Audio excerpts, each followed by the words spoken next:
Welcome back to foods of fitness. આજે આપણે બનાવીશું આંગળા ચાટતા રહી જાવ એવું એકદમ ટેસ્ટી અને ચટાકેદાર શક્કરિયાનું રસાવાળું શાક. આ શાક તમે એકવાર બનાવજો 10 થી 15 જ મિનિટમાં બની જશે અને તમને બહુ જ ભાવશે. તો ચાલો રેસીપી શરૂ કરીએ. તો હવે સૌથી પહેલા એકદમ ટેસ્ટી અને ચટાકેદાર આંગળા ચાટતા રહી જાવ એવું શક્કરિયાનું શાક બનાવવા માટે અહીંયા મેં 2 મીડિયમ સાઇઝના શક્કરિયા લીધા છે. વજનમાં શક્કરિયા 400 ગ્રામ જેટલા છે. સાથે 2 નંગ જેટલા બટેટા અને 2 દેશી ટમેટા લીધા છે. ટમેટાને ઝીણા આપણે સમારી લેશું. હવે સૌથી પહેલા આપણે શક્કરિયાને સમારીએ. તો તમે શક્કરિયાને સારી રીતે ધોઈ અને છાલ સાથે પણ રાખી શકો છો. અત્યારે આપણે શક્કરિયાની છાલ કાઢી લઈએ છીએ. શક્કરિયાની છાલ નીકળી જાય એટલે થોડો ઉપરનો અને નીચેનો પાટ આ રીતે કટ કરી લઈએ. તો આ જ રીતે આપણે બીજા શક્કરિયાની પણ છાલ ઉતારી લઈએ. તો આજે હું તમને મારા ઘરે જે રીતે શક્કરિયાનું શાક હું બનાવું એ રેસીપી તમારી સાથે શેર કરું છું. મને કમેન્ટમાં તમે જરૂરથી કહેજો તમે કયા સિટીમાંથી મારો વિડીયો જુઓ છો અને તમારી સાઈડ શક્કરિયાનું શાક કેવી રીતે બને છે. હવે અહીંયા મેં બટેટાની પણ ખૂબ જ સારી રીતે છાલ કાઢી લીધી. હવે બટેટા અને શક્કરિયા કાળા ન પડી જાય એના માટે આપણે એને થોડા પાણીમાં જ આ રીતે સમારી લેશું. તો શક્કરિયાને આપણે આ રીતે ગોળ ચિપ્સમાં સમારીશું જેથી શાકમાં શક્કરિયાનો દેખાવ એકદમ સરસ લાગે. બાકી તમારે જો ટુકડા કરવા હોય તો તમે એમ પણ કરી શકો છો. અને હવે આપણે બટેટાને પણ શક્કરિયાની થિકનેસ જેટલા જ સમારી લઈએ. તો આ રીતે વચ્ચે બટેટાના 4 ટુકડા કરી અને આપણે બટેટાને મીડિયમ સાઇઝના ટુકડામાં સમારી લેતા.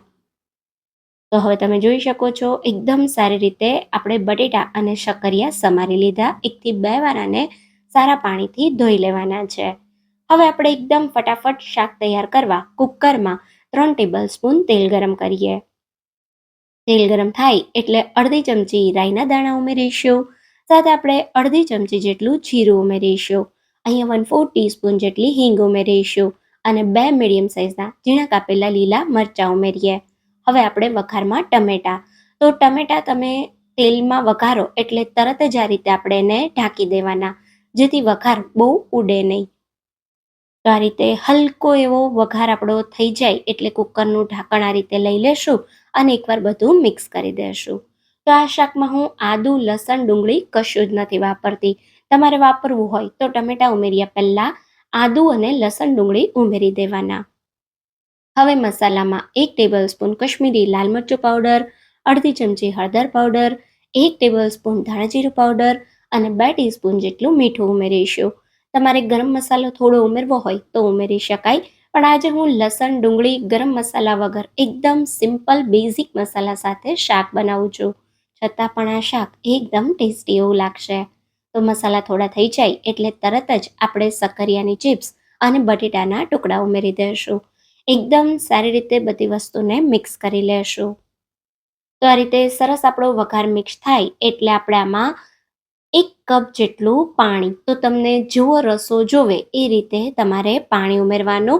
જો રસો એકદમ ઓછો જોવે તો અડધા કપ જેટલું પણ તમે પાણી ઉમેરી શકો. તો જો ખીચડી સાથે આ શાક બનાવવાના હોય તો થોડું વધારે રસાવાળું રાખવાનું. તો હવે આ રીતે પાણી ઉમેર્યા પછી કુકરનું ઢાંકણ બંધ કરી મીડિયમ ગેસની ફ્લેમ પર ફક્ત 2 વિસલ કરીશું.